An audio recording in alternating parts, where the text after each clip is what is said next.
Hey everybody, and welcome back to the channel.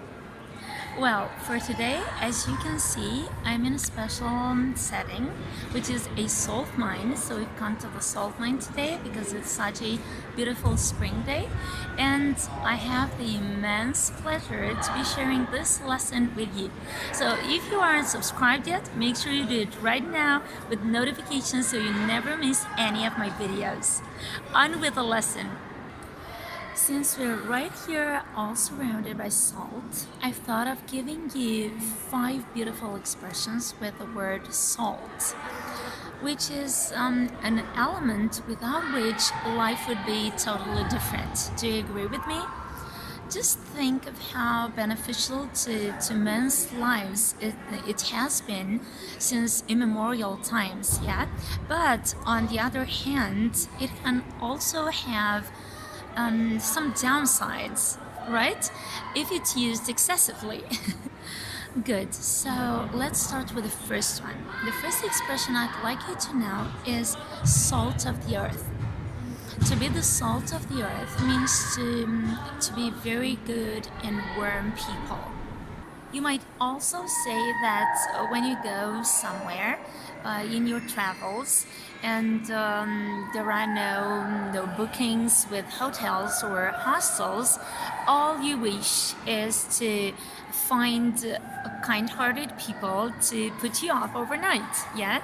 So it's happened to us as well, and we do have pleasant memories of such people, the salt of the earth. People who have given us in our travels all their attention and not only a roof above our heads overnight, but also their hospitality and kind hearts. Expression number 2 is salt and pepper. Salt and pepper. What a beautiful association of two elements, quite different, we should say. When you refer to two people as being salt and pepper, yeah, especially when talking about friendship, they're radically different. Yeah? So just think, salt is the essential element, while pepper comes and complements it, yeah, in an interesting way, in a spicy way, of course. So it's also very illustrative of the saying opposites attract. The two friends were like salt and pepper. Yeah, when one said something, the other would contradict him, and so on. This expression can also be used to refer to somebody's hair, dark hair like mine, which has hairs, white hairs, yeah, gray hairs in it. Salt and pepper.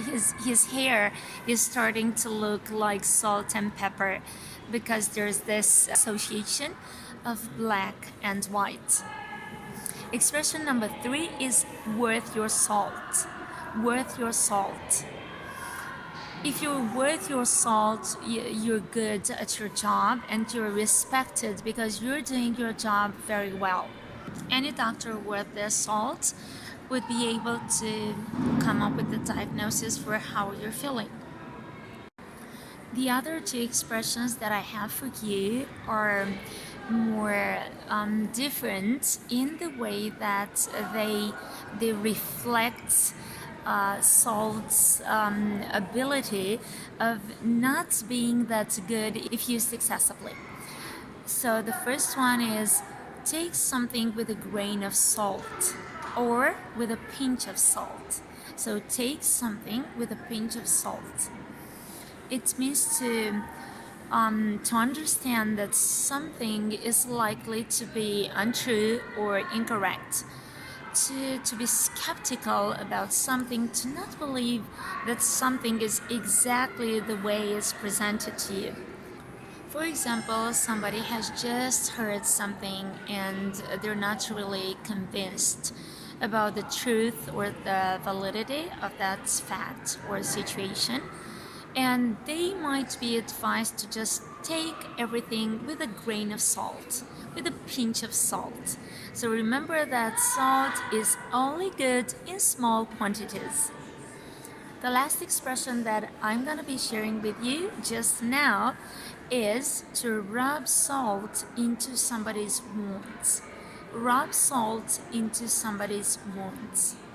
Oh, that's so painful, isn't it? It means to make a painful situation even worse. Just imagine what it would feel like to be rubbed salt into your wounds. It would definitely be hell, right? So, one example is when someone has just failed their exam, an important exam, let's take the driving one, and there is a friend telling you that you have still plenty of time to pass it. So, in this case, they're just rubbing salt into your wounds. You're sad and disappointed enough to be told something even worse. So when somebody is doing this, they're just rubbing salt into your wounds. They're making the situation, the worst situation, even more painful for you. They're not comforting you at all. All this being said, we're done. Hope you've enjoyed this video, and now it's over to you. Which of these expressions have you heard or are using on a regular basis? Let me know in the comments. Thanks so much for your time and attention, and I'll see you next time. Bye for now.